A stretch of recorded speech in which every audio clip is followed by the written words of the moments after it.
Shalom Racham, chers amis, on continue notre étude des lois de Shabbat, la rubrique de Shabbat, Baruch Hashem, sur notre espace internet. Alors, l'interdit de cuir qui s'appelle Bichoul. Ici, dans le Shulchan Aruch, on nous dit que cette interdiction représente l'un des 39 travaux nécessaires à la construction du Mishkan. Vous savez que Shabbat, il nous est interdit de faire les 39 travaux qui étaient utilisés pour construire le Mishkan, le sanctuaire. Il fallait cuire des encens et des plantes afin d'en extraire la couleur pour teindre les tentures du Beth Amikdash. Vous entendez ?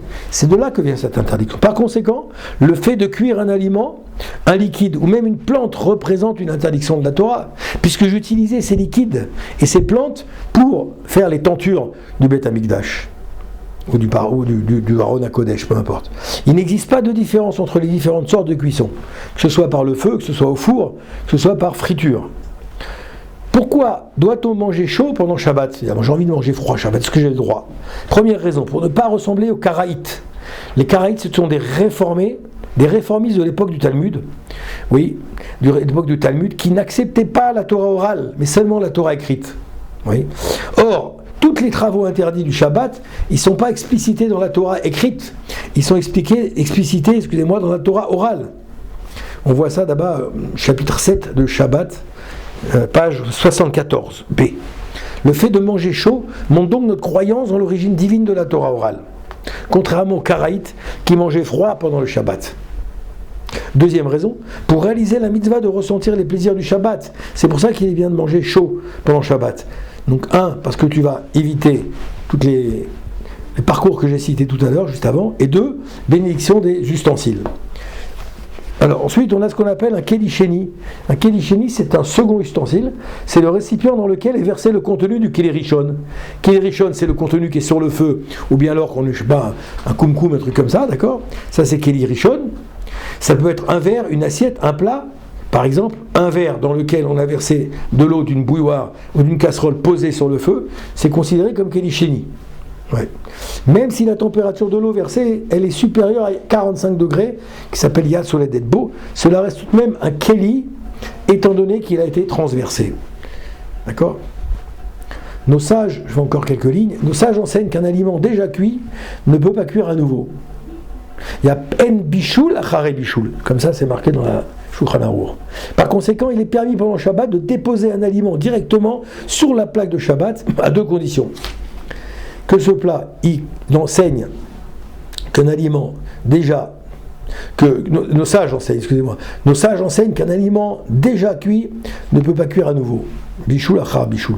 Par conséquent, il est permis pendant Shabbat de déposer un aliment directement sur la plaque chaude du Shabbat. Alors c'est la question, c'est la marloquette. De là, il y a deux questions qui s'offrent. Première condition, que ce plat il soit totalement cuit avant Shabbat, selon la manière dont les mets se consomment habituellement. Attention à la viande. C'est marqué, il faut faire attention à la viande. Pourquoi ? Encore crue. La viande qui est crue, celle-là, il faut y faire attention. Même si on a l'habitude de la consommer ainsi, il n'est pas considéré comme totalement cuite. D'accord ? Il est donc permis de mettre les chalotes directement sur la plaque du Shabbat. On a le droit, ça. Ça peut être dans un plastique, un truc comme ça. Pour les récolter, même si la pâte, elle devient plus craquante, plus croustillante, au contact de la plaque chaude. Ça veut dire, il est même permis de poser des casseroles de tranches, d'accord, sur cette plaque pour les transformer en biscottes.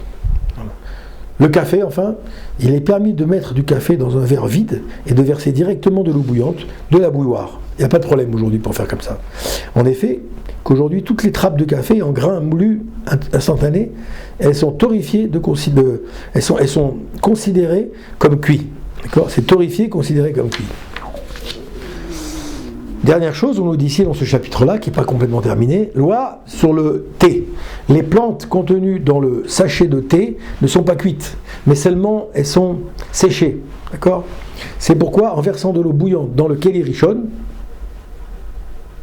lorsque je verse de l'eau bouillante dans un keli, c'est-à-dire un second verre, keli sheni exactement, je verse dans un second verre, alors puis on y mettra le sachet dans le verre, Ouais.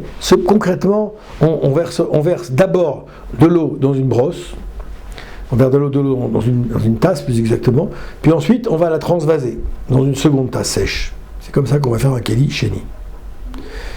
Le sel, il est permis de mettre du sel même dans le keli rishon à condition qu'on ait enlevé du feu. En effet, il nécessite une longue cuisson le sel.